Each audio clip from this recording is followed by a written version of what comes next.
गजाननं भूतगणादिसेवितं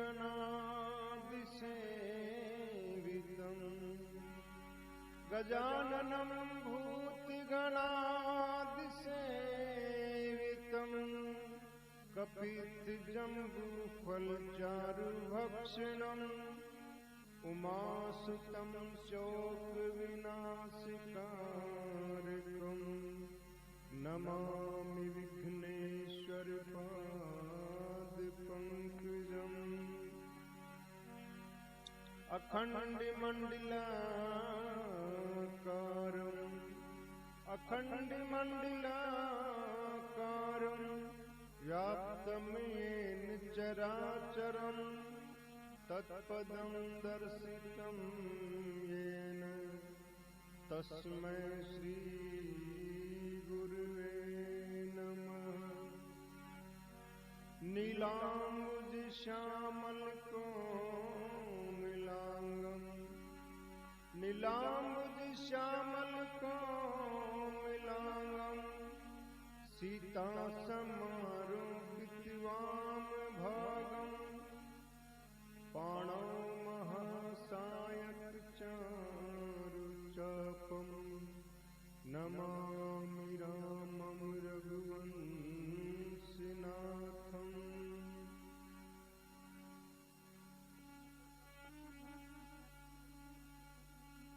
सिए राम मैं सब जग जानी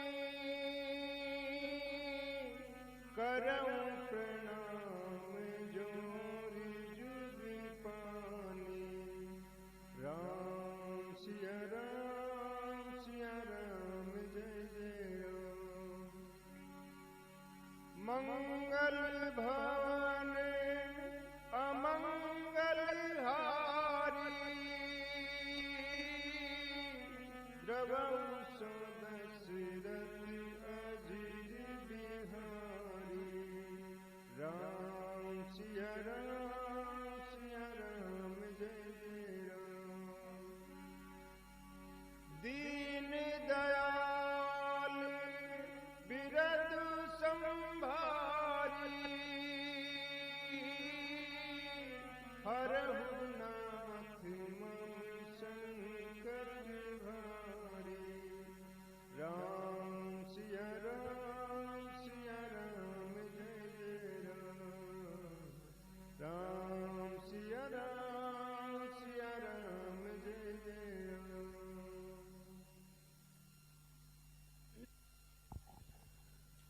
कल के प्रसंग में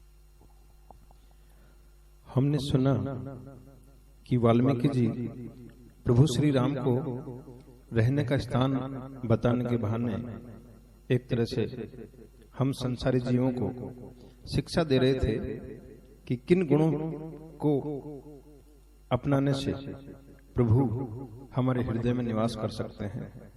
आइए प्रसंग को आगे बढ़ाते हैं। इसके बाद मुनिश्रेष्ठ वाल्मीकि जी ने प्रभु श्री राम को कहा कि आप चित्रकूट में निवास करें, जहां समस्त प्राकृतिक सुख हैं और अत्रि ऋषि की पत्नी गंगा जी के जो धारा है मंदाकिनी, उससे अपने तपोबल से लेके आई।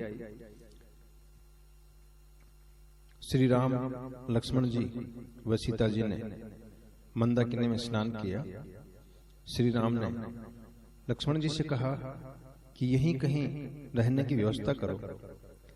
लक्ष्मण जी ने पयस्विनी नदी के उत्तरी तट पर एक ऊंचा स्थान श्री राम को दिखलाया, जो श्री राम को भी पसंद आया। देवता भीलों का वेश धारण कर विश्वकर्मा को साथ लेकर वहां पे आए और घास फूस और लकड़ियों से बहुत ही सुंदर कुटी बनाई, जिसकी सुंदरता का वर्णन नहीं हो सकता। श्री राम सुखपूर्वक वहां रहने लगे। वेद बचन मुनि मन अगम ते प्रभु करुणा एन रामा ते प्रभु करुणाए। बचन कीर्तन के सुनत जिमि पितु बालक बैन सियावर रामचंद्र की जय बोलो। जो वेदों के वचन और मुनियों के मन को भी अगम है, वे करुणा के धाम प्रभु श्री रामचंद्र जी भीलों के वचन ऐसे सुन रहे हैं जैसे पिता बालकों के वचन सुनते हैं। राम ही केवल प्रेम प्यारा, जान ले जो जान निहारा।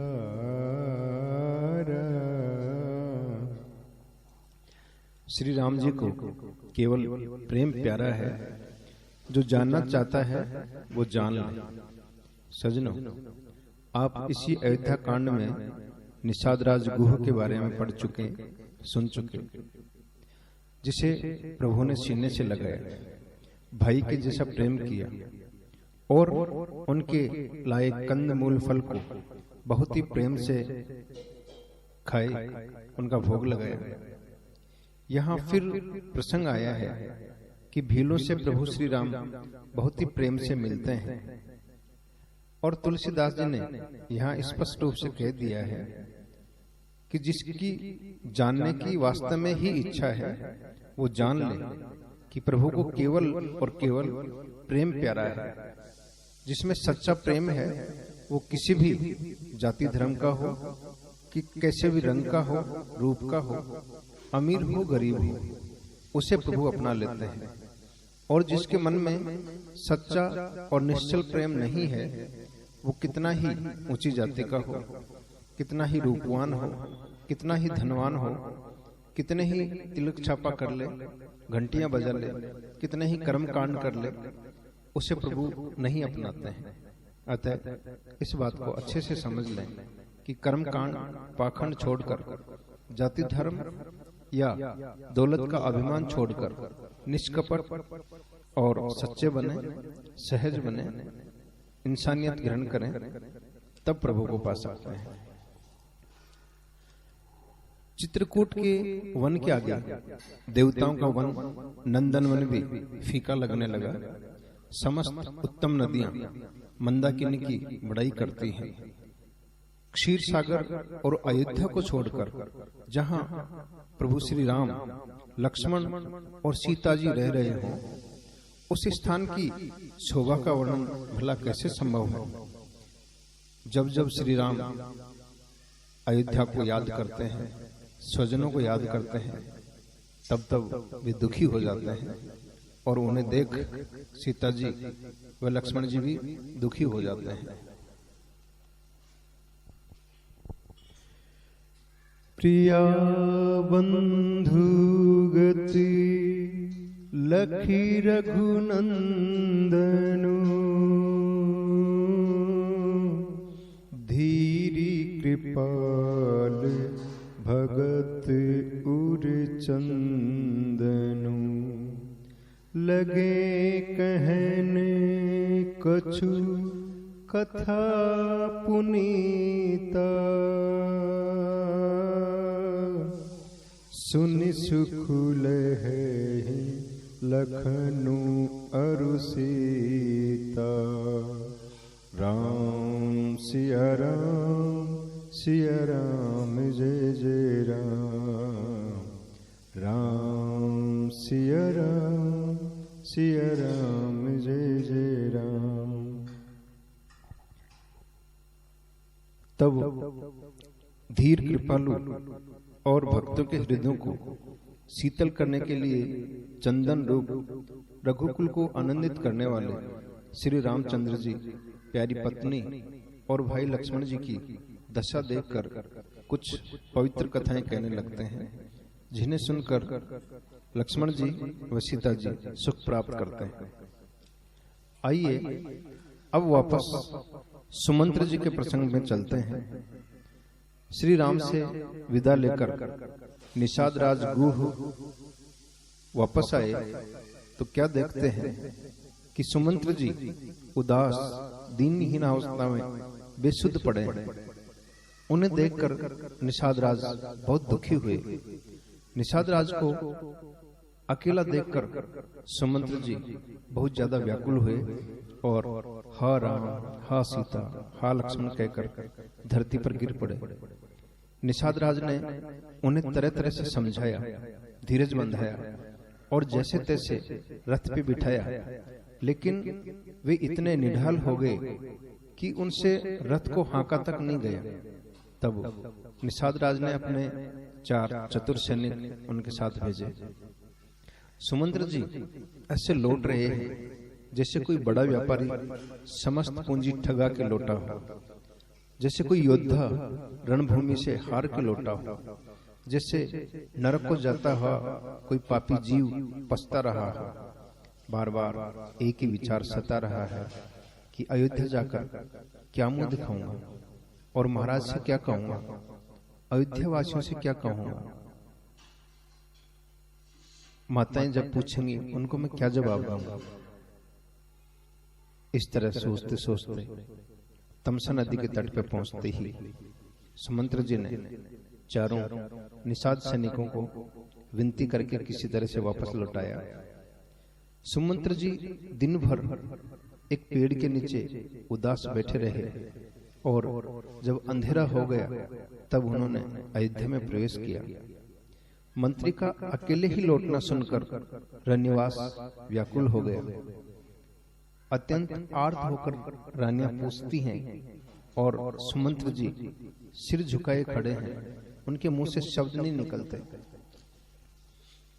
सुमंत्र जी कौशल्या के महल में गए और वहां जाकर क्या देखते हैं कि राजा ने न तो कोई आभूषण धारण कर किया हुआ है, नहीं कोई राजसी ठाठ वाट है, और बेसुध होकर के धरती पे पड़े हुए हैं जैसे ययाति स्वर्ग से गिर के पछता रहे हैं।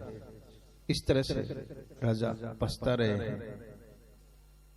राजा श्री राम को किस तरह से याद कर रहे हैं, आइए सुनते हैं इस भजन में।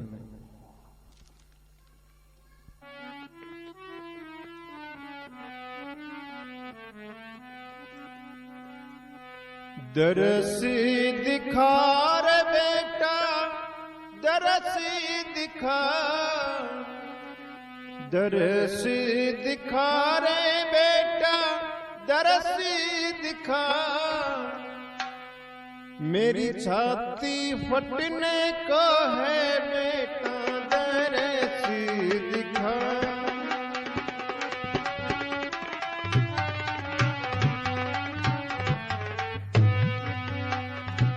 दरसी दिखा रे बेटा, दरसी दिखा, दरसी दिखा रे बेटा, दरसी दिखा। मेरी छाती फटने को है बेटा, दरसी दिखा। मेरी छाती फटने को है बेटा, दरसी दिखा।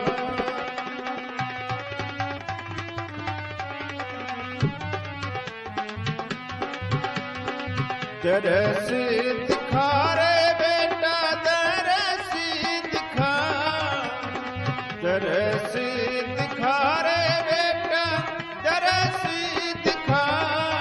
मेरी छाती फटने को है बेटा, दरस दिखा। मेरी छाती फटने को है बेटा, दरस दिखा।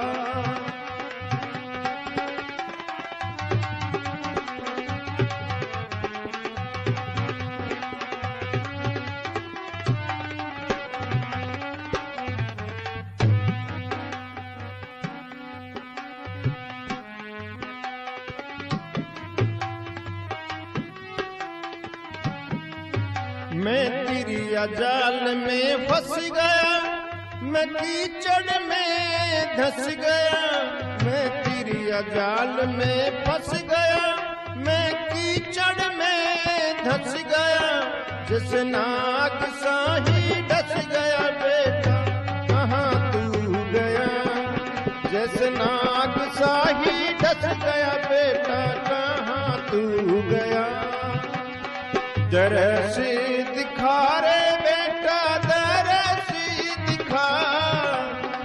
दरस दिखा रे बेटा दरस दिखा, मेरी छाती फटने को है बेटा दरस दिखा, मेरी छाती फटने को है बेटा दरस दिखा।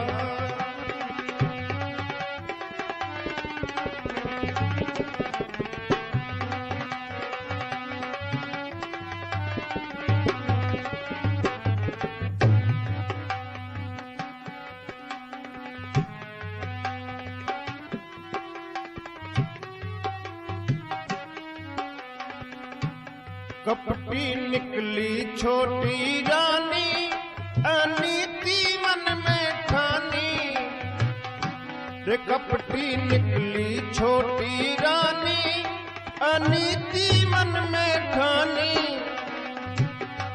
बनी मौत की निशानी, बन गई मौत की निशानी, देखा चेहरा एक नया,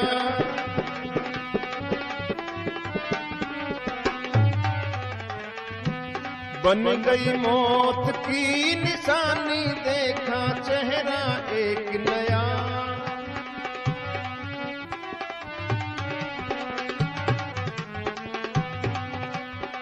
दरस दिखा रे बेटा दरस दिखा, दरस दिखा रे बेटा दरस दिखा, मेरी छाती फटने को है बेटा दरस दिखा, मेरी छाती फटने को है बेटा दरस दिखा।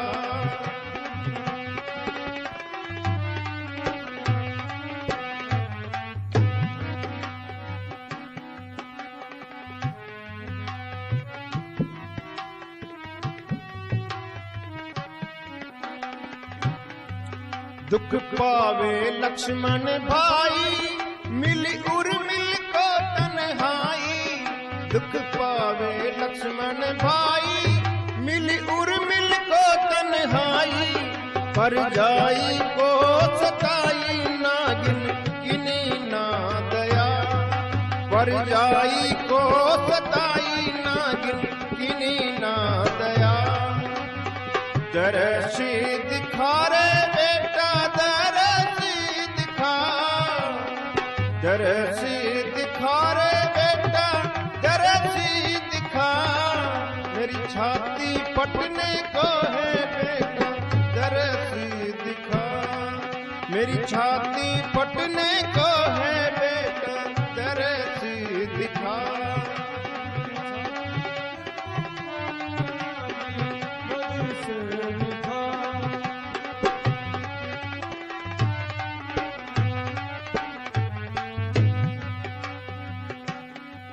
नर करने का फल पावे, गुजरात में नहीं आवे, नर करने का फल पावे, गुजरात में नहीं आवे, चंदन राजा यूं पछतावे रानी तकदीरे हया, चंदन राजा यूं पछतावे रानी तकदीरे हया, चंदन राजा यूं पछतावे रानी तकदीरे हया। दरस दिखा रे बेटा दरस दिखा, दरस दिखा रे बेटा दरस दिखा, मेरी छाती फटने को है बेटा दरस दिखा, मेरी छाती फटने को है बेटा दरस दिखा, मेरी छाती फटने को है बेटा दरस दिखा,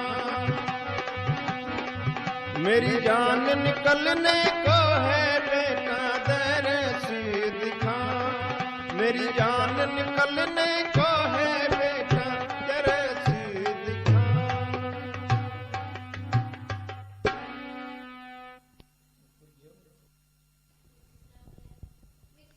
सुमंत्र जी ने महाराज दशरथ को प्रणाम किया उन्हें देखते ही राजा बहुत ही उतावले होकर बोले, हे सखा, राम कहाँ है? तुरंत सुमंत्र जी को सीने से लगा लिया। सुमंत्र जी राजा की ऐसी दशा देखकर व्याकुल हो गए। उनकी आंखों से झरझर आंसू बहने लगे, लेकिन किसी तरह उन्होंने धीरज धरकर खुद के आंसू पोंछे और राजा को समझाने लगे। आइए सुनते हैं इस भजन में। विधि ना के लिखे, विधि ना के लिखे, विधि ना के लिखे, विधि ना के लिखे, विधि ना के लिखे ले भोगे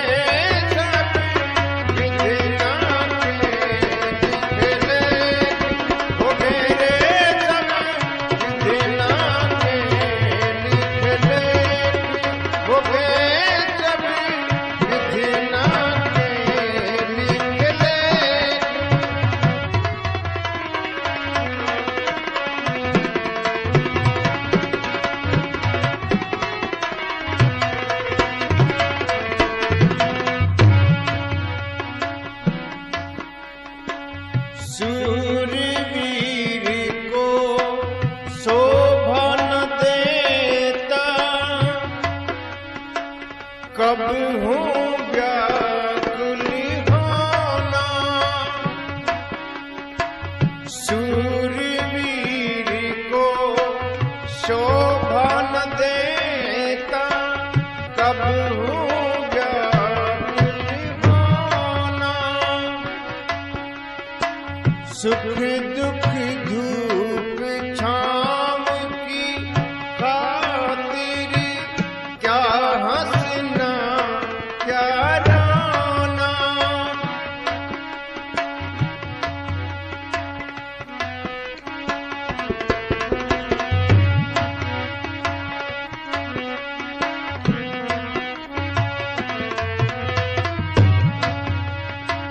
सुख दुख तो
धीर वीर दया के सागर आप हैं, धीर वीर दया के सागर आप हैं, सजन ज्ञानी आपसे ज्ञानी को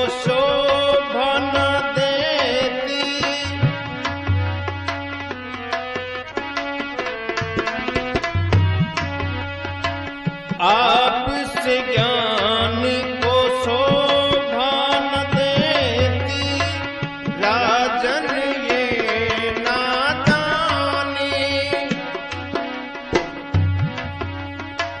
शोक त्याग दो खुद को संभालो, शोक त्याग दो खुद को संभालो, रखिए मन में विवेक, भोगेरे सब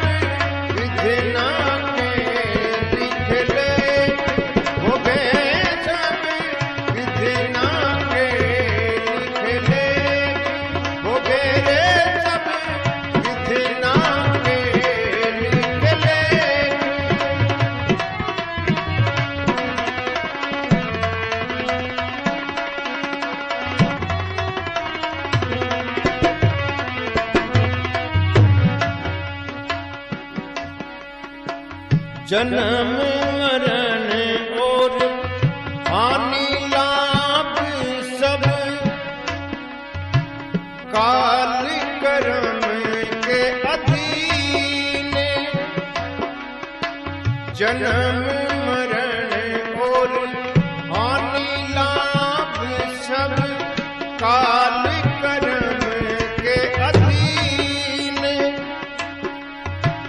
ज्ञानी भोगे धीरज धर के रोवे बुद्धिहीन। ज्ञानी भुगते धीरज धर के रोवे बुद्धिहीन। सुख दुख में रहे एक सचंदन। सुख दुख में रहे एक सचंदन। ज्ञानी लाखन में एक भोगे रे सब विधना के लिख ले। भोगे सब विधना के लिख ले। भोगे रे सब विधना के लिख ले।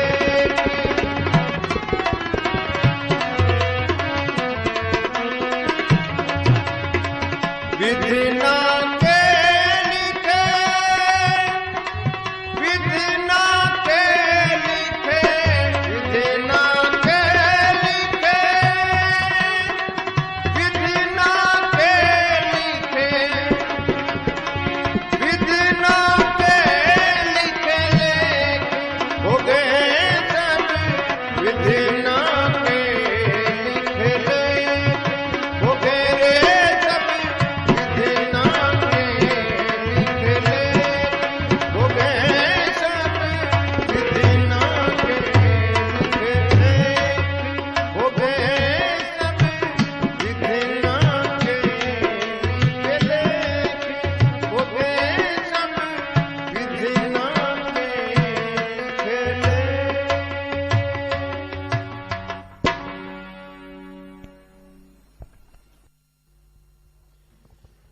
बोली रामचंद्र भगवान की जय हो।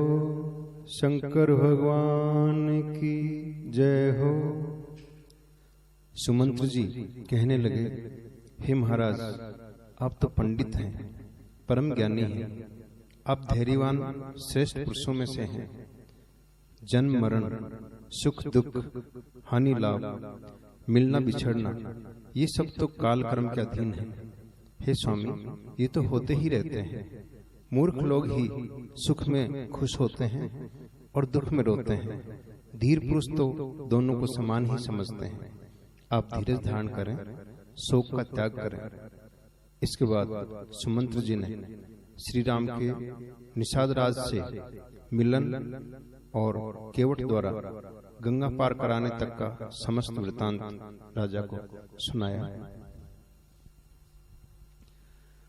मंगल भवन अमंगल हारी। द्रवौ सो दशरथ अजिर बिहारी। दीन दयाल बिरदु संभारी। हरहु नाथ मम संकट भारी। राम सिया राम जय जय राम। राम सिया राम जय जय राम।